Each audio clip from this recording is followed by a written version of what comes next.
school or church with them. They were her neighbors or her store clerks or bank tellers. Anyone she might not have known growing up in this town, she'd met through the diner over the last 10 years that she'd worked there. She looked toward the cafe, the curvy pink letters of Cherry's Diner emblazoned on the windows, and saw Taylor emerge from the smoky building. He peeled off his fireman jacket and tossed it on the truck. He wore his standard brown uniform shirt and jeans, and the sun winked off the gold sheriff star pinned to his chest. Why had he moved back here? She'd seen him a few times since he'd been back, in the diner, and once when a friend of hers had needed his help. Each time she saw him, she was taken aback at the change, from the skinny, light-haired boy who'd taken her to the prom and stolen her virginity. Okay, so maybe he hadn't exactly stolen it.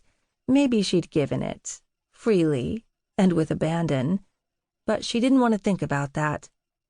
Taylor's hair had darkened to a dirty blonde, and the years in the military and the police academy had hardened his body and strengthened the muscles that so nicely filled out his uniform.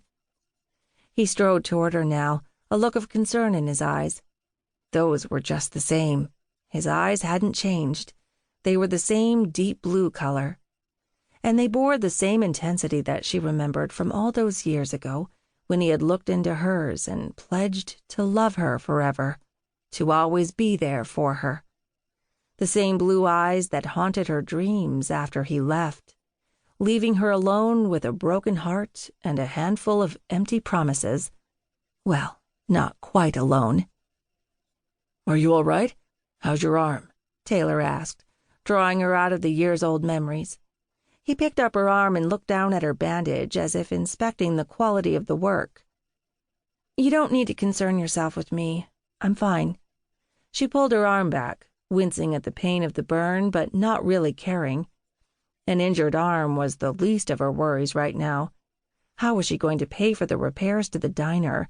Did she have enough insurance to cover the damage? The upkeep of the restaurant had eaten into her savings for years, and she wondered even now if she had enough to cover the looming electric bill. At least she didn't have to pay rent. She looked at the blackened windows above the diner where she lived in a small apartment. Like everything else about the building, the apartment was old and a little run down.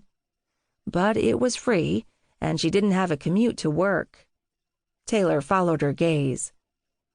"I imagine you're going to need to find a place to stay for a few days. The fire burned a hole through the ceiling, and I'm sure your apartment's going to have some pretty extensive smoke damage." How did he know that was her apartment? Oh, right, small town. "You can stay with me," Stan offered. He sat on the curb at her feet. "My place is small, but I've got a comfy couch." Cherry smiled down at her employee and friend. Stan always found a way to look at the positive side. He'd left Chicago 3 years ago, tired of the city and seeking an adventure out west. He'd wandered into the diner one day looking for work and had been with Cherry ever since. Of Chinese descent, his name was actually Qingshan Li. After several attempts at trying to teach the townspeople the correct pronunciation, old Doc Beam had thrown up his arms and declared, "Oh, forget it. I'm just going to call you Stan." Liking the nod to the Marvel hero creator, Qingshan accepted the moniker and had been Stan Lee ever since. Cherry looked down at her soot-covered uniform, the pink color of the dress barely recognizable, and groaned. A layer of black dust lay across her pale skin, the light freckles camouflaged under gray smudges. Her substantial cleavage threatened to pop free of her uniform, and she adjusted the bodice of her dress. She looked at Stan's normal attire of skater shorts and a tie-dyed t-shirt.